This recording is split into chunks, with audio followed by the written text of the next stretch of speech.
Hello बच्चों, तो आज हम लोग देखने वाले हैं Coulomb's law in vector form. और आपका एक टॉपिक और है फोर्सेस बिटवीन इन मल्टीपल चार्जेस, यानी जिसको आप बोलते हैं सुपरपोजिशन प्रिंसिपल। अब ये चीज़ आपको आज हम बहुत ही आसान तरीके से, अच्छे तरीके से, सिंपल तरीके से बताने वाले हैं। बच्चों, इससे पहले हमने आपको कूलम्ब्स लॉ बताया था। कूलम्ब्स लॉ क्या होता है? जिसमें आपका सिर्फ मैग्नीट्यूड दिया रहता है ना, डायरेक्शन का कुछ पता नहीं रहता। अब वेक्टर क्या बोलता है? वेक्टर डायरेक्शन और मैग्नीट्यूड दोनों को बताता है। तो आज हम लोग यही देखने वाले हैं। यानी आप सुकून से बैठ जाइए, इत्मीनान से बैठ जाइए, क्योंकि हम लोग चल रहे हैं अनंत से भी आगे।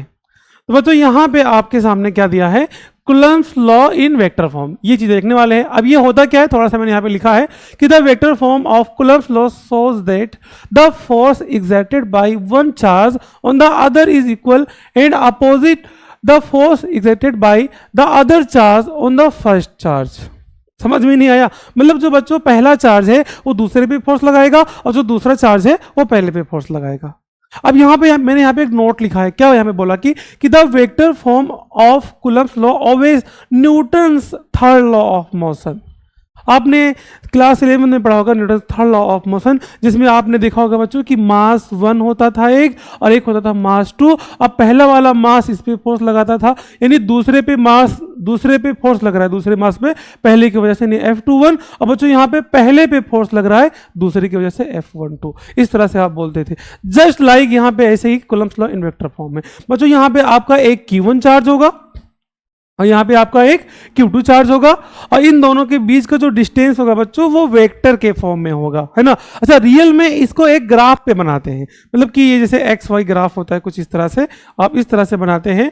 और यहाँ पे Q1 चार्ज इस तरह यहाँ होता है, और बच्चों यहाँ पे Q2 चार्ज यहाँ होता है, और इन दोनों का पोजिशन वेक्टर लिया जाता है। आपने क्लास 11 में वेक्टर पढ़ा होगा, तो उसमें आपने पोजिशन वेक्टर के बारे में पढ़ा होगा। ये होता है ओरिजिन। अब ओरिजिन से ये जो Q1 का डिस्टेंस है बच्चों, ये होता है पोजिशन वेक्टर R1। ओके, और यहाँ पे जो ये आपका Q2 है, ये जो डिस्टेंस आपका बच्चों होता है, ये आपका होता है पोजीशन वेक्टर R2, जिसको आप R2 बोलते हैं।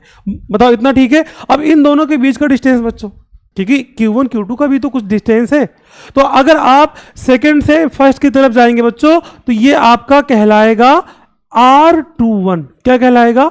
R21। और अगर आप बच्चों फर्स्ट से 1 की तरफ आएंगे, तो ये डिस्टेंस आपका कहलाएगा बच्चों R12। ओके, आई होप आपको समझ में आ रहा होगा। ये है कूलम्ब्स का वेक्टर फॉर्म। इतना ठीक है? अब देखो ध्यान से यहाँ पे, अब मैं इसको इस तरह से बना रहा हूँ, जिस तरह से कूलम्ब्स लॉ प्रूफ किया जाता है, मैं इस तरह से यहाँ बता रहा हूँ। तो देखो यहाँ पे Q1 पे फोर्स लगाएगा कौन? Q2 लगाएगा। तो यहाँ पे आप इसका जो फोर्स का डायरेक्शन होगा बच्चों, आप कुछ इस तरह से दिखाओगे। अब आपको एक बात मालूम होना चाहिए कि जो सेम चार्ज होते हैं, लाइक चार्ज, ये क्या करते हैं? रिपेल करते हैं। रिपेल मतलब कि जो इस पे फोर्स लगेगा तो उसका डायरेक्शन किधर आएगा? बाहर की तरफ आएगा। तो ये हो जाएगा बच्चों आपका F। देखो पहले पे फोर्स लग रहा है दूसरे की वजह से, F12। ये है फोर्स, डायरेक्शन ऑफ फोर्स किस पे? Q1 पे। इतना ठीक है? अब यहां पे देखो ध्यान से, Q2 पे जो फोर्स लगेगा Q1 की वजह से, तो आपका ये जो डायरेक्शन होगा इधर होगा, यानी आपने इस पे फोर्स लगाने, यानी दूसरे पे फोर्स लग रहा है पहले की वजह से, तो इसका नाम हो जाएगा F21। बताओ, इतना ठीक है? इतना ठीक है। अब देखो हम लोग जब पहले से दूसरे की तरफ जाएंगे बच्चों, तो ये डिस्टेंस आपको R12 लेना है। जरा ध्यान से आप देखना। और जब हम लोग दूसरे से पहले की तरफ आएंगे बच्चों, तो इसका जो डिस्टेंस अब जो लेना है बच्चों, वो R21 लेना है। क्या लेना है बच्चों? R21। समझ में आ रहा है ना? दूसरे से पहले की तरफ आएंगे और पहले से दूसरे की तरफ जाएंगे, तो ये डिस्टेंस आपको कुछ इस तरह से समझना है। यानी जब हम लोग यहाँ पे फोर्स की वैल्यू लिखेंगे, यानी जब हम लोग F फोर्स की वैल्यू लिखेंगे, तो उसमें डिस्टेंस आपको R12 लेना है, और जब हम लोग F12 फोर्स की वैल्यू लिखेंगे, तो वहाँ पे डिस्टेंस आपको R21 लेना है। ओके, इतना ठीक है?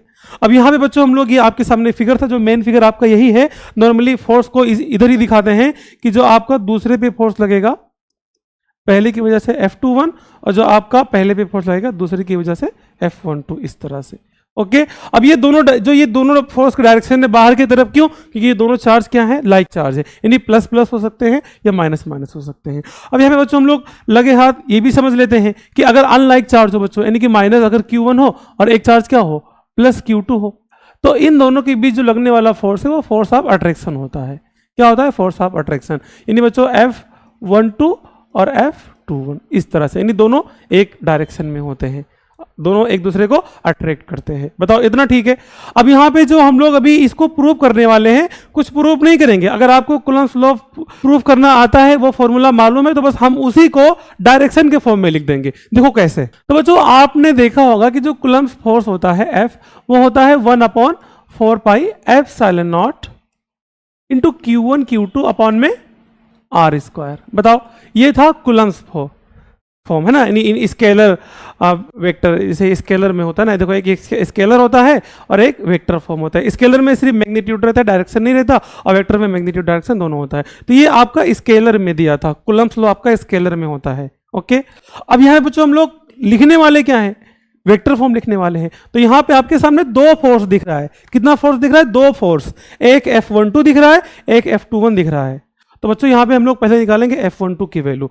तो यहाँ पे बताओ आप लोग जरा कि F12 कितना आएगा, यानी जो आपका F12 फोर्स है कितना आएगा? सब कुछ सेम, यानी 1/4 पाई एप्सिलॉन नॉट इंटू, दोनों चार्ज भी तो सेम है Q1 Q2, बस यहाँ पे बच्चों R जो है, R डिस्टेंस, ये कितना है? तो मैंने अभी आपको जस्ट बच्चों बोला था पहले ही कि F12 यानी आप कहाँ आ रहे हैं, दूसरे से पहले की तरफ आ रहे हैं, तब ये वाला फोर्स लग रहा है, यानी इसका डिस्टेंस क्या होगा? R21, R12 नहीं, R21। तो यहाँ पे बच्चों आपको लिखना पड़ेगा जो डिस्टेंस है वो R21 है ना, 21। ये बताओ इतना ठीक है स्क्वायर में। अब बहुत से लोग इसी चीज को बच्चों सिर्फ ना R स्क्वायर भी लिखते हैं, R स्क्वायर भी लिखते हैं, तब भी चलेगा, सही है, कोई प्रॉब्लम नहीं। यानी ये भी आप लगा सकते हो और ये भी लगा सकते हो डायरेक्शन दिखाने के लिए।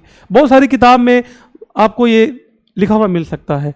अब यहाँ पे आपने डिस्टेंस का दिखा दिया डायरेक्शन, आपने दिखा दिया फोर्स का डायरेक्शन। अब ये जो पूरा का पूरा आपका ये जो मैग्नीट्यूड है, इसका डायरेक्शन क्या होता है? तो आपने पढ़ा होगा यूनिट वेक्टर के बारे में, आपने पढ़ा होगा, यानी ये आप जरा याद करो इसके बारे में, जिसको आप एक्स वाई जेड बोलते थे। एक्स के डायरेक्शन में यूनिट वेक्टर आई केप, और वाई के डायरेक्शन में जे केप, और इसमें जेड के डायरेक्शन में के केप। तो ये जो होता है, ये होता है यूनिट वेक्टर, है ना। ये होता है डायरेक्शन को दिखाने के लिए, डायरेक्शन को बताने के लिए। तो यहाँ पे जो डायरेक्शन आएगा, अब यहाँ पे जो ये यूनिट वेक्टर होता है बच्चों, जैसे यहाँ पे डायरेक्शन क्या आएगा, मेन डायरेक्शन आपका इसी आर डिस्टेंस दूरी से ही आता है। तो ये जो आपका ये आर है, बस इसी पे आपको लगा देना है केप, यानी आर केप। तो इस पूरे सिस्टम का डायरेक्शन आ जाएगा। ओके, अब यहाँ पे बच्चों हम लोग नेक्स्ट लिखेंगे। आपके सामने अभी जो ये हुआ है F12 की वैल्यू हुआ है, अब हम लिखने वाले हैं यहाँ पे F21 की वैल्यू। ये भी सेम चीज रहेगा, 1/4 pi epsilon not into Q1 Q2, और अपॉन में यहाँ R स्क्वायर 21 था। अब यहाँ पे देखो जरा F21 के लिए, यानी आप पहले से कहाँ जा रहे हैं, दूसरी की तरफ, पहले से दूसरी की तरफ जाएंगे तब आपका ये जो फोर्स है ये निकलेगा, मतलब R12, और इसी R12 का unit vector R cap. Okay, अब यहाँ पे बच्चों हम लोग आ गए हैं, तो ये आपका हो जाएगा बच्चों R12 का ये वेक्टर R12 लगा देना स्क्वायर। इसको आप चाहो तो ब्रैकेट में भी बना सकते हो, ठीक है, और साथ में इसके R कैप ये। अब इसको आप R21 बोल सकते हो बच्चों, ऐसे इसका जो नाम है ना, जैसे इस वेक्टर के अकॉर्डिंग, और इसको आप R12 बोल सकते हो। ये चीज लगाना इंपॉर्टेंट है क्योंकि आप डायरेक्शन को भी दिखा रहे हो, क्योंकि इस कूलम्ब्स लॉ वाले में आपका ये दोनों ही कुछ भी नहीं है, मतलब डायरेक्शन नहीं है, सिर्फ मैग्नीट्यूड है, तो वो स्केलर कहलाएगा। लेकिन आपके सामने ये F12 F21 दोनों में आपके डायरेक्शन भी है और साथ में जो वैल्यू यानी मैग्नीट्यूड भी है, तब इस चीज को बोलेंगे Coulomb's law in vector form. Okay, बताओ इतना सब कुछ क्लियर है? बिल्कुल क्लियर होगा और क्लियर होना भी चाहिए। अब जो आपको दिख रहा है यहाँ पे, आपने वेक्टर अगर पढ़ा है, तो अगर दो वेक्टर सेम मैग्नीट्यूड के हो और अपोजिट डायरेक्शन में हो, तो उसको हम लोग क्या लिख सकते हैं, जरा बताओ तो जरा। इसको हम लोग क्या ले सकते हैं? जैसे बच्चों यहाँ पे ना हम लोग चाहे तो ये जो आपका F21 है, इसको हम लोग माइनस ऑफ F12 लिख सकते हैं। बताओ इतना बात सही है? क्योंकि F12 और F12 ये दोनों एक दूसरे के क्या है, अपोजिट है, तो इन दोनों को हम लोग एक दूसरे को अपोजिट में लिख सकते हैं। ओके बच्चों, बताओ इतना ठीक है? मतलब ये डायरेक्शन के लिए है, डायरेक्शन के अकॉर्डिंग ये अपोजिट हो जाएंगे। इतना समझ में आ गया? अब हम लोग आगे बच्चों एक लाइन और देखते हैं। अब यहाँ पे मान लो कि जो आपका F12 है, F21 है, दोनों का मैग्नीट्यूड सेम हो जाए, तो यहाँ पे जो फोर्स होगा ये भी क्या हो जाएगा, सेम। यानी बच्चों यहाँ पे जो आपका F21 है और जो आपका बच्चों यहाँ पे F12 है, ये दोनों को दोनों क्या हो जाएगा बच्चों, सेम फोर्स हो जाएगा। बताओ इतना ठीक है। अब यहाँ पे बोलना सर आप माइनस क्यों नहीं लगाए, तो बच्चों यहाँ पे मैंने सिर्फ माइनस लगाया है दिखाने के लिए कि वो मैग्नीट्यूड मतलब जो उसका डायरेक्शन है अपोजिट की वजह से माइनस है। अब यहाँ पे हम लोग दोनों फोर्स को क्या कर रहे हैं, इक्वल कर रहे हैं। अब जो दोनों फोर्स को आप लोग बच्चों इक्वल कर दोगे तो यहाँ पे जो आपका फाइनली आंसर होगा यानी एफ इक्वल टू बताओ क्या बन सकता है, आप क्या बना सकते हैं, वो आप बना सकते हैं 1/4 पाई एप्सिलॉन नॉट बच्चों इंटू Q1 Q2 अपॉन में R स्क्वायर, क्या बना सकते हैं अपॉन में R स्क्वायर। अब बोलोगे सर R स्क्वायर क्यों, तो बच्चों ये यहाँ पे जो आपका R21 है और जो आपका बच्चों R12 है, मैं इसको केवल R बोल दे रहा हूं ना, क्या प्रॉब्लम है। अरे यहाँ पे आप इस फिगर में आओ जरा और जरा यहाँ पे समझो आप लोग कि जो बच्चों ये R21 डिस्टेंस है ना, मैं इसका पहले कलर चेंज कर दूं, देखो ध्यान से, ये जो आपका ये डिस्टेंस, सुनो ध्यान से मैं बताने के लिए बता रहा हूं, जो आपका R21 है और जो आपका R12 ये दोनों तो सेम है ना, दोनों तो सेम है ना, मैं इसको सिर्फ R बोल रहा हूं, मैं इसको सिर्फ क्या बोल रहा हूं, R बोल रहा हूं, तो इसीलिए मैं इसको R बोलूंगा। तो जो आपका ये वाला यूनिट वेक्टर है ये सिर्फ आपका बन जाएगा बच्चों R कैप, क्या बन जाएगा बच्चों, R कैप बन जाएगा। ओके, तो आई होप आपको समझ में अच्छे से आ रहा होगा। तो यहाँ पे आपका जो पूरा का पूरा फाइनल फोर्स है वो आपका R कैप बन जाएगा। अब आपने एक फॉर्मूला पढ़ा था क्लास 11th में, क्या पढ़ा था कि जो यूनिट वेक्टर होता है यानी जिसको आप ए के भी बोलते हैं ऑब्वियसली, वो आपका होता है वेक्टर ए अपॉन में मॉड है, मॉड ऑफ ए। यही तो बच्चों आप बोलते हैं, इतना ठीक है, यही आप बोलते हैं। तो बच्चों आपके सामने फॉर्मूला होता है A cap equal to vector A upon में मॉड है ना। तो क्या मैं यहाँ से इस तरह से लिख सकता हूँ कि जो आपका आर केप है वो वेक्टर आर अपॉन में मॉड आर, और मॉड आर को आप नॉर्मली आर भी लिख सकते हो। तो यहाँ पे आपका एफ इक्वल टू बताओ कितना हो जाएगा, ये आपको हो जाएगा बच्चों 1/4 pi epsilon not into Q1 Q2 upon में R स्क्वायर इंटू इस पूरे को मैं वेक्टर R अपॉन में R, और R क्या हो जाएगा, R क्यूब हो जाएगा। मतलब बच्चों यहाँ से आपका जो आएगा आंसर F इक्वल टू आएगा वो 1/4 pi epsilon not into Q1 Q2 upon में देखो R क्यूब, ओके, और साथ में वेक्टर R। ये है बच्चों आपका Coulomb's law in vector form, Coulomb's law in vector form. I hope आपको अच्छे से समझ में ये चीज़ आ गया होगा। अब बहुत सारी किताब में ना इसी चीज़ को दूसरी तरीके से भी लिखते हैं, मतलब R12 को R21 को एक दूसरे से बदल देते हैं। बस यहाँ पे आप लोग थोड़ा ध्यान से देखना कि मैंने जो यहाँ पे F21 है F12 को केवल और केवल क्या बोल दिया है, F बोल दिया है। तो ये आपका जो F 1/4 pi epsilon not Q1 Q2 upon R square R cap, यानी जो ये 1 2 2 1 है ना, इसको मैंने हटा दिया। ओके, तो आई होप आपको समझ में अच्छे से आ गया होगा। अब जाइए नहीं आप, अभी आपके सामने है फोर्सेस बिटवीन इन मल्टीपल चार्जेस, हम लोग ये देखने वाले हैं, यानी जिसको आप बोलते हैं सुपरपोजिशन प्रिंसिपल बच्चों। तो आपके सामने यहाँ पे नेक्स्ट टॉपिक, बहुत ही बेहतरीन टॉपिक जो आपके एग्जाम में कई बार पूछा गया है और पूछा जाएगा, फोर्सेस बिटवीन मल्टीपल चार्जेस। अब ये चीज़ क्या है, इसको पहले आप आसान भाषा में समझो बच्चों। आप अपने क्लासरूम में मान लो बैठे हो, आपके कई दोस्त हैं, कुछ शरारती होते हैं। अब क्या होता है कि कोई एक दोस्त को आप लोग चूज करते हो, और होता नहीं कि आप मस्ती करते हो तो उसको झुका के सब लोग पीट लेते हो ना, तो ऐसे ही ऐसे आप जो सब लोग हो वो अलग अलग चार्ज हो, Q1 Q2 Q3 Q4 ऐसे करते करते Qn, और जो वो एक आपका दोस्त है जिसको आपने अभी पीटा है वो एक दूसरा चार्ज है। तो यानी बहुत सारे चार्ज की वजह से किसी एक चार्ज पे फोर्स लगाना, उसी को बोलते हैं forces between multiple charges. Okay, तो यहाँ पे जरा आप ध्यान से देखना कि बच्चों यहाँ पे आपका एक Q1 चार्ज है और इसी Q1 चार्ज पे आपका Q2 charge, Q3 charge, Q4 charge बच्चों, ऐसे करते करते कहाँ तक Qn चार्ज फोर्स लगाएगा, यानी इसको पीटेंगे सब लोग मिलके। अब देखो ध्यान से, Q1 और Q2 के बीच का डिस्टेंस जो बच्चों आपका होगा, ये आप इसको कुछ इस तरह से लिख सकते हो, ऐसे 2 से आप पहली की तरफ आ रहे हो तो 2 1 है ना, R21। ओके, या आपको ये चीज नहीं लिखना है तो आप डायरेक्टली 1 2 भी लिख सकते हो, बस ये एक वेक्टर के अकॉर्डिंग यहाँ पे दिखाया जा रहा है चीजों को। तो आप दूसरे से पहली की तरफ आओगे बच्चों, ये हो जाएगा आपका R21, और आप तीसरे से बच्चों जब पहली की तरफ आएंगे, यानी इन दोनों के बीच का जो डिस्टेंस होगा बच्चों, तो वो आपका बनेगा R31। ओके, और आप चौथे से इसकी तरफ जाएंगे, यानी Q4 और Q1 का डिस्टेंस, तो ये बनेगा R41। तो ऐसे जब आप N से 1 की तरफ आएंगे तो ये आपका बनेगा Rn1। बताओ इतना ठीक है। अब एक Q1 चार्ज पे बहुत सारे तमाम चार्ज क्या लगा रहे हैं, फोर्स लगा रहे हैं, अब वो फोर्स आपका कितना होगा ये आपको देखना है। तो बच्चों जो Q2 Q1 पे फोर्स लगाएगा तो पहले पे फोर्स लग रहा है किसकी वजह से, दूसरे की वजह से, तो इसको बच्चों आप बोलोगे F12। क्या बोलोगे आप? F12। इतना ठीक है। पहले फोर्स लगेगा तीसरे की वजह से, इसको बच्चों आप बोलोगे F13। बताओ इतना ठीक है। पहले फोर्स लगेगा चौथे की वजह से, इसको आप बच्चों बोलोगे F14। बताओ इतना ठीक है, वेक्टर लगा देना साथ में। N की वजह से पहले फोर्स लगेगा, इसको बच्चों आप बोलोगे F1N। ओके इतना ठीक है। यानी हम लोग के सामने यहाँ पे बच्चों कितना फोर्स है? कुल F12 फोर्स है, एक फोर्स आपका बच्चों यहाँ पे F13 है, एक यहाँ पे आपका F14 है, और यहां से आपका करते करते कहां तक बच्चों? F1N। इतना फोर्स है। अब इस Q1 चार्ज पे जो लगने वाला टोटल फोर्स है यानी नेट फोर्स, वो क्या होगा? इस सबको आप लोग ऐड कर दोगे तो उस नेट फोर्स को बच्चों मैं F बोल दे रहा हूं। क्या बोल दे रहा हूं? F। तो बच्चों यहां से F इक्वल टू हो जाएगा आपका F12 plus F13 plus F14 plus करते करते F1N। बताओ इतना ठीक है? ठीक है। अब यहां से आपके सामने ये हो गया काम खत्म।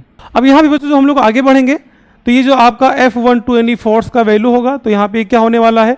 अब जो ये आपका कुलम्स लॉ के अकॉर्डिंग ही मैंने लिखना है यहाँ पे, तो बच्चों यहाँ पे ये F इक्वल टू फॉर्मूला क्या होता है? 1/4 pi epsilon not into Q1 Q2 upon में R स्क्वायर। और यहाँ पे वेक्टर के फॉर्म में लिखेंगे तो हम लोग तभी, अभी आपने देखा वेक्टर के फॉर्म में भी इस तरह से हम लोग कर सकते हैं, लिख सकते हैं। तो बच्चों यहाँ पे अगर आपको साफ साफ दिख रहा होगा तो मैं इस चीज को 1/4 पाई एप्सिलॉन नॉट को केवल और केवल k बोल सकता हूं, k कांस्टेंट, यानी आप ये पहले से भी जानते हैं इस तरह से होता है। ओके, तो यहां से मैं F12 को लिख सकता हूं बच्चों k Q1 Q2 अपॉन में R स्क्वायर। वही काम मैं यहाँ पे बच्चों R12 R13, अरे जो आपके सामने दिख रहा है ये R21 R31, मैं इस सबको R बोल दे रहा हूँ। सबका डिस्टेंस मान लो क्या है? सेम है। बताओ बताओ इतना ठीक है? अभी जैसे वहां पे हुआ था, अभी आपने देखा था, या अगर आप चाहो तो लिख सकते हो, तो मैं यहाँ पे F21 लिख सकता हूँ ना, ये जो डिस्टेंस है ये, प्लस F13 के लिए बच्चों F13 की बात करेंगे यहाँ पर तो Q1 Q3 चार्ज है ना? यहाँ पे Q1 Q2 था, यहाँ पे क्या है? Q1 Q3 है। तो आपका K Q1 Q3 और अपॉन में बीच का डिस्टेंस R31 का स्क्वायर, साथ में आप वेक्टर लगा सकते हो, प्लस 1/4 के लिए आप K Q1 बच्चों Q4 अपॉन में R41 स्क्वायर। बताओ इतना ठीक है? अभी समय वो R वेक्टर R सब में वेक्टर R होगा ही, है ना? अभी उसकी बाद में बात करते हैं। ऐसे अभी वेक्टर R नहीं होगा, ऐसे मैं यहाँ स्क्वायर की बात कर रहा हूँ, तो यहाँ जो वेक्टर R नहीं होगा, यहाँ पे बच्चों R कैप होगा, यानी R21, है ना? समझ में आ रहा है ना? सुनो मैं ध्यान से, मैं इसको हटा दे रहा हूँ। R31 इसका कैप रहेगा डायरेक्शन दिखाने के लिए, और ये यूनिट वेक्टर है और इसकी वैल्यू तो 1 होती है ना, तो इसको लिखेंगे नहीं, इसको हम लोग लिखेंगे ही नहीं, तो इसलिए मैं यहाँ पे इसको नहीं लिख रहा हूँ, मैं यहाँ पे इसको नहीं लिख रहा हूँ। तो बच्चों यहाँ पे हो जाएगा dot dot dot plus Qn, और Q1 के लिए तो ये हो जाएगा K Q1 Qn अपॉन में बच्चों R स्क्वायर N1। देखो ध्यान से, यानी जितना चार्ज है मैंने यहाँ पे सबकी वैल्यू अलग अलग लिख दिया है। बताओ इतना ठीक है? इस सब का सम ही आपका सुपरपोजिशन प्रिंसिपल कहलाता है। अब हम लोग चलते हैं एक नेक्स्ट नए पेज पे, और यहाँ पे हम लोग इसको और भी ध्यान से सही से लिखते हैं। तो बच्चों यहाँ पे F इक्वल टू बताओ क्या बनेगा? अब ऐसे देखो आपके सामने इस पूरे में देखो ध्यान से, K Q1 डॉट डॉट करते करते K Q1 सब में सेम है ना, तो ये कॉमन हो जाएगा। इसको आप ना क्या करो, इसको आप कॉमन ले लो। तो बच्चों यहाँ पे हम लोगों ने क्या कर लिया? K Q1 को कॉमन कर लिया, और अंदर तब क्या बचेगा? अंदर क्या बचेगा बच्चों? तो Q2 बटे R स्क्वायर 21, Q3 बटे R स्क्वायर 31, Q4 बटे R square 41 plus dot dot करते करते Qn बटे R स्क्वायर N1। ओके, इतना बचेगा, हम लोग इतना ब्रैकेट के अंदर लिख लेंगे। तो यहाँ पे आपका हो जाएगा Q2 बटे R स्क्वायर 21 प्लस Q3 बटे R स्क्वायर 31 प्लस यहाँ पे स्क्वायर बच्चों, और यहाँ पे Q4 बटे R स्क्वायर 41 प्लस करते करते प्लस Qn बटे R स्क्वायर N1। बताओ इतना ठीक है? बिल्कुल, इतना सब कुछ आपका डाउट जो है क्लियर हो गया होगा। अब यहाँ पे हम लोग आगे और चलते हैं। F equal to K Q1 अब इसको ना मैं इस पूरे को समेशन के फॉर्म में लिखूंगा। समेशन का निशान आप जानते होंगे जिसको ये सिग्मा बोलते हैं, ये समेशन का निशान है। अब यहाँ पे बच्चों आप वैल्यू देखो कहाँ से कहाँ तक जा रही है। जैसे देखो जो वैल्यू है यहाँ पे 2 3 4 करते करते कहाँ तक, n तक। ऐसे नीचे देखो आप लोग, देखो 2 3 4 करते करते n तक, लेकिन यहाँ पे जो बगल वाला नंबर है 1 1 1 ये रिपीट नहीं कर रहा है। तो जो रिपीट कर रहा है बच्चों उसको मैं समेशन के ऊपर कुछ इस तरह से लिखूंगा। मैंने यहाँ पे लिखना है i इक्वल टू 2 से लेके कहाँ तक बच्चों, n तक। यानी मैं इस पूरे नंबर को क्यू आई और अपॉन में आर स्क्वायर 2 3 4 इसको भी I1 ओके स्क्वायर साथ में लगा है। बताओ इतना ठीक है। मैं इस तरह से समेशन के फॉर्म में इसको लिख सकता हूं और यही आपका बच्चों होता है सुपरपोजिशन प्रिंसिपल का फॉर्मूला। इसी को आप अंदर करके इस तरह से लिख सकते हो कि समेशन I इक्वल टू 2 से लेके n तक के Q1 QI अपॉन में बच्चों R स्क्वायर I1 ओके। अब आप बोलोगे सर यहाँ पे I आपने क्यों लिखा है, तो देखो ध्यान से समेशन मतलब कि ये प्लस प्लस प्लस बीच में बढ़ जाता है ना। तो मान लो मैं I की वैल्यू यहाँ पे 2 रखता हूँ तो K Q1 Q2 अपॉन में R स्क्वायर 2I यानी 2 1। तो ये पहला वाला यानी ये इस तरह से देखो K Q1 Q2 अपॉन में क्या आएगा R स्क्वायर 2 1, I की वैल्यू 2 रखने पे प्लस और देखो K Q1 यानी मैं इसका अंदर मल्टीप्लाई करा रहा हूँ Q3 अपॉन में R स्क्वायर 3 1 यानी मैं जब I की वैल्यू इसमें 3 रखूंगा 3 रखने पे इतना आएगा प्लस यानी ये ऐसे खुलते चला जाएगा कहाँ तक n तक। तो मैं उस सबको रोक के कुछ इस तरह से मैथमेटिकल फॉर्म में लिख सकता हूँ। बताओ आपको समझ में आ गया? तो आई होप आपको समझ में अच्छे से ये चीज आ गया होगा। बाकी बच्चों यहाँ पे जो आपका था ये ठीक है बच्चों, तो आपके सामने ये था फोर्स बिटवीन मल्टीपल चार्जेस। अगर आप चाहो तो ये अच्छे से नोट्स बना लेना। और यहाँ पे बच्चों मैंने यहाँ पे कुछ लाइंस लिखे भी थे, ये भी आप देख लो एक बार कि the net force on a charge due to multiple other charges is the vector sum of the individual forces. यानी वेक्टर सम वही जो समेशन का भी हम लोगों ने निशान बना के पूरा का पूरा एक सिस्टम निकाला है। ओके तो आई होप आपको अच्छे समझ में आ गया होगा। बच्चों आप ऐसे ही बने रहिए, आपके सामने पूरा का पूरा जो क्लास 12 का फिजिक्स ये कवर कराया जाएगा। मैंने सिलेबस आपको पहले ही बता दिया है कि जो आपका एनसीईआरटी का सिलेबस है यही पूरा पढ़ाया जाएगा। तो ऐसे आप बने रहिए, सुकून से पढ़िए, इत्मीनान से पढ़िए, क्योंकि हम लोग को चलना है अनंत से भी आगे। Thank you so much.